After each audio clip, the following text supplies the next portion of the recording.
Hi guys, welcome to our YouTube channel Bong views. আমি শিলাজিৎ, আমি সুদীপ্তা। আপনারা যারা এখনো পর্যন্ত আমাদের চ্যানেলটা সাবস্ক্রাইব করেননি তারা প্লিজ এক্ষুনি আমাদের চ্যানেলটা সাবস্ক্রাইব করে নেবেন আর নোটিফিকেশন বেল অল করে অন করে নেবেন পরবর্তী ভিডিওগুলোর জন্য নোটিফিকেশন পেতে। আর যারা আমাদের চ্যানেলটা সাবস্ক্রাইব করেছেন তাদেরকে অসংখ্য ধন্যবাদ।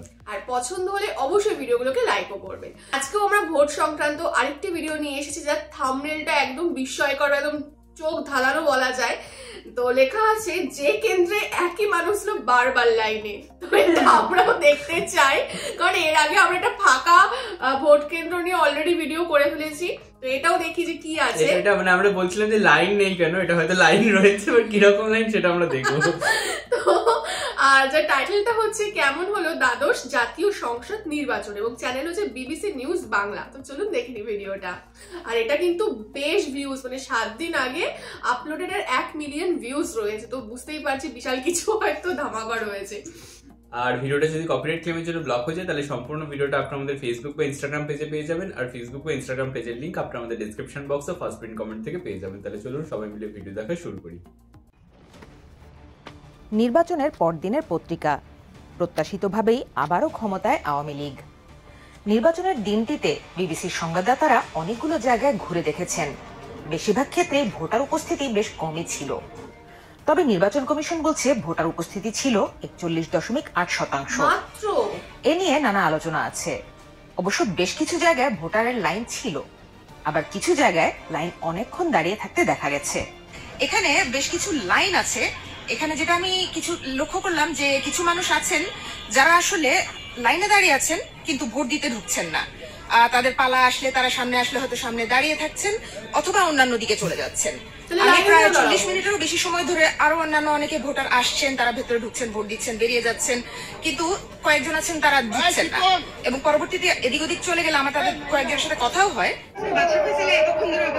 অপেক্ষা করছে, আমার বন্ধু ছিল, তারা আছে, এরা ওই জায়গার ভোটার ছিল।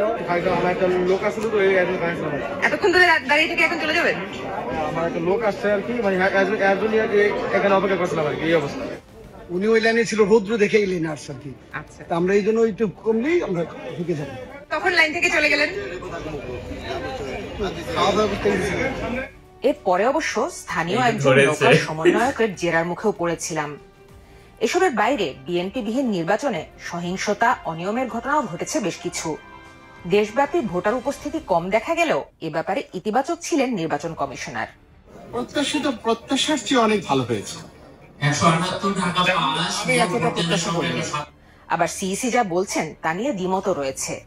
কোনোভাবেই আমার কাছে বিশ্বাসযোগ্য মনে হয় না যে ভোটার টার্নআউট 20%-এর বেশি হবে, এবং এই নির্বাচন কমিশন কোনোভাবেই দাবি করতে পারবে না যে তার পূর্ববর্তী দুটো নির্বাচন কমিশন থেকে কোয়ালিটেটিভলি এটা বেটার।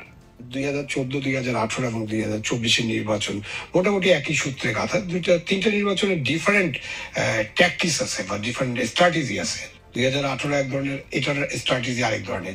এই 3 স্ট্র্যাটেজির মূল লক্ষ্য কি? মূল লক্ষ্য হচ্ছে যারা ক্ষমতাসীন দল আছেন সেই দল নিজেরা ক্ষমতায় থাকা। এবারের নির্বাচনে কারা ক্ষমতায় আসবেন সেটা নিয়ে কোনো দ্বিধা না থাকলেও দেখার বিষয় ছিল বিরোধী দল কারা হবেন। বোঝা যাচ্ছে 60-এর অধিক আসন নিয়ে স্বতন্ত্র প্রার্থীরা এগিয়ে গেছেন। জাতীয় পার্টি পেয়েছে 11টি। একই আদর্শের দুইটা পক্ষ যদি থাকে, আপনি যদি মুক্তিযুদ্ধের আদর্শকে ধারণ করেন, বঙ্গবন্ধুর প্রতি যদি রেসপেক্টফুল থাকেন, অসামরিকদের আদর্শ যদি ধারণ করেন, এবং সেই ধরনের একটা যদি অপোজিশন পার্টি হয়, আমি তো ওয়েলকাম জানাবো সেটা। প্রতিদ্বন্দ্বিতা কার সাথে হয়? সমানে সমানে তো প্রতিদ্বন্দ্বিতা হয়, তাই না? অসম প্রতিযোগিতাকে ঠিক প্রতিদ্বন্দ্বিতাপূর্ণ বলা কি যায় নাকি আমি জানি না। আসলে সমালোচনার জায়গাগুলো এজন্যই আসছে কারণ নির্বাচন অবাধ, সুষ্ঠু ও অংশগ্রহণমূলক হওয়া নিয়ে যতটা আলোচনা ছিল, অনেক বিশ্লেষকদের চোখে সেই জায়গার অনেকটা অপূর্ণতা রয়ে গেছে। তবে যাই হোক না কেন, টানা চতুর্থবারের মতো আওয়ামী লীগ ক্ষমতায় যাচ্ছে। এরপরে দেখা যাবে সংসদে নতুন সরকার কিভাবে গঠন হয়।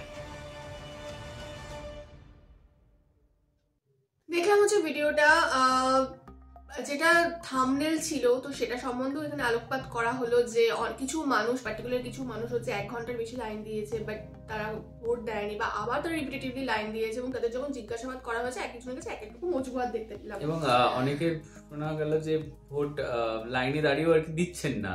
হ্যাঁ, মানে আবার কিছুক্ষণ বাদেও যখন তাদের সুযোগ সময় আসছে তারাও কিন্তু দাঁড়িয়েই থাকছেন, মানে তারা ভোটটা দিচ্ছেন না। মানে এত মানুষ এখন অঢেল টাইম আর অঢেল এনার্জি হয়ে গেছে যে ভোটে রোদ্দুরে এসে লাইন দিচ্ছে, যদিও শীতকালের রোদ্দুর, যাই হোক তাহলে হয়তো রোদ পথে গেছিল।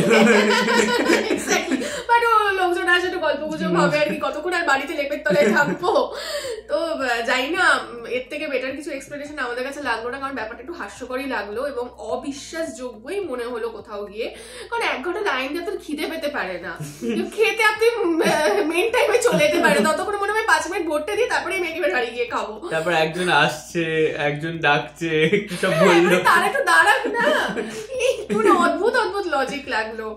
তো যাই হোক ব্যাপার, এবং মাত্র 41 পয়েন্ট কত পার্সেন্ট, 41 পয়েন্ট সামথিং, যেটা হচ্ছে এই পার্সেন্টেজে মানুষ ভোট দিতে গেছে, মানে 50%-এরও অনেক কম। তো মানে আমরা যেটা এই ভোটের আগে যে ধরনের ভিডিওগুলো দেখছেন যে মানুষের মনে ভোট নিয়ে উচ্ছ্বাস আগ্রহ অনেক কম, তো সেটাই কিন্তু আমরা ভোট কেন্দ্রেও দেখতে পেয়েছি বা পেলাম যে অনেক কম মানুষ ভোট দিতে গেছে এবং সেই জন্য ফাঁকা ফাঁকা ব্যাপার। এর মধ্যে আরেকটা ব্যাপার হয়েছে, আমরা আগের ভিডিওতে যেটা দেখলাম বা এই ভিডিওতে যেটা দেখছি যে মানে একজন হয়তো 7-8টা করে ভোট দিচ্ছে, বা এখানে যেমন ঘুরতে চলে যাচ্ছে, কেউ হয়তো তার ভোটটা দিয়ে দিচ্ছে, এরকম ধরেও হয়তো 41%, হয়তো বিষয়টা আরো কম। এক্স্যাক্টলি। তো মানুষের মনে উৎসাহটা যে কি লেভেলের সেটা কিন্তু এটা বোঝা গেল যে অ্যাকচুয়ালি এটা হয় যে দিনের পর দিন আপনি জানেনই যে কি হতে চলেছে, আপনারা ডে বাই ডে বা ইয়ার বাই ইয়ার এক্সপিরিয়েন্সটা করেছেন এবং কোথাও গিয়ে প্রত্যাশিত যে জানি তো কি হবে, শুধু শুধু কেন বেকার একটা দিন নষ্ট করে যাব, সময় নষ্ট করে যাব। এটাও বাট আমার একটা জিনিস প্রশ্ন রয়েছে যে আমরা যখন ভোট দিতে যাই আমাদের এখানে একটা কালি লাগিয়ে দেওয়া হয়, যেটা কিন্তু মানে সহজে ওঠে না, মানে আমাদের এটা মোটামুটি উঠতে 15 থেকে 20 দিন টাইম লাগে, কারণ চামড়ার সাথে সাথে ওঠে। হ্যাঁ, ইভেন শুধুমাত্র নখে দেওয়া হয় না, যাতে মানে আমরা রিমুভার দিয়ে বা কিছু দিয়ে তুলে দিতে পারি, আমাদের চামড়া থেকে শুরু করে নখ পর্যন্ত দেওয়া হয়। তো আপনাদের দেশে কি এরকম কোনো নিয়ম নেই? মানে দেখলাম তো মার্কার দিয়ে দিচ্ছে একটা মেয়ের নখে, তুই দেখিস নি? আমি খেয়াল করিনি। ও দেখালে একটা মেয়ে এরকম দিল, দেন তারপর ব্যালট বক্সে ওই চিরকুটটা দিল। তাহলে মানে আমরা বারবার ভোট কি করে দেব? এবার ভেতরেও যদি ইল্লিগাল মানুষজন থাকে তাহলে দিলই না কালিটা, জানি না, কিছুই এখানে বোঝা যাচ্ছে না। তবে হ্যাঁ, এখানে কিন্তু ডিসক্লেমার একটাই যে আমরা কিন্তু উপহাস করছি, মানে এই না যে আমরা বাংলাদেশকে ছোট করছি, কারণ আমাদের রাজ্যেও বা আমাদের দেশেও বিভিন্ন আনাচে কানাচে এরকম জিনিস ঘটে থাকে এবং সেগুলোকেও আমরা তীব্রভাবে নিন্দা জানাই। এবং সেগুলোর সাথে কিন্তু আপনারাও ওয়াকিবহল, মানে আমরা যেমন এগুলোর সাথে ওয়াকিবহল হয়ে যাচ্ছি দেখতে দেখতে, আপনারাও কিন্তু মানে সবটাই জানেন। আসে তো সেগুলোরও তীব্র নিন্দা জানাই, আর যদি আপনাদের দেশে এরকম হয়ে থাকে সেগুলোরও আমরা তীব্র নিন্দা জানাই, কারণ এটা কোনোভাবেই কাম্য নয় কোনো দেশে কোনো রাজ্যে না, যে দেশে যে রাজ্যে গণতন্ত্র বিরাজ করে। তো যাই হোক, ভিডিওটা দেখলাম, বুঝতেও পারলাম অনেকটা, বাকিটা আপনারা জানাবেন যে সত্যি এরকম ঘটেছে কিনা, বা আপনাদের আশেপাশের ভোট কেন্দ্র কিরকম ঘটেছে কিনা, বা আপনাদের পার্সোনাল এক্সপিরিয়েন্স কিরকম এবারের ভোটে। এবং আমাদের ভিডিও যদি ভালো লাগে অবশ্যই লাইক করবেন এবং আমাদের চ্যানেলটাকেও সাবস্ক্রাইব করে যাবেন। আর সাবস্ক্রাইব বাটনের পাশে জয়েন বাটন পেয়ে যাবেন, সেখানে কিছু ফ্যাসিলিটিস দেওয়া রয়েছে, চাইলে আপনারা চেক করতে পারেন। আর আমাদের যে ফেসবুক ইনস্টাগ্রাম পেজ রয়েছে সেখানে আপনারা ফলো করতে ভুলবেন না, তার লিঙ্কও ডেসক্রিপশন বক্সে পেয়ে যাবেন। আর আমরা যদি আপনারা পার্সোনালি পছন্দ করে থাকেন আমাকে শিলাজিৎ ওকে সুদীপ্তা হিসেবে, তাহলে আমাদের ফেসবুক ইনস্টাগ্রাম সাইটে আপনারা ফলো করতে পারেন, তার লিঙ্কও ডেসক্রিপশন বক্স চেক করলে পেয়ে যাবেন। তাহলে আজকে এই পর্যন্তই, দেখা হচ্ছে পরবর্তী ভিডিওতে, টাটা।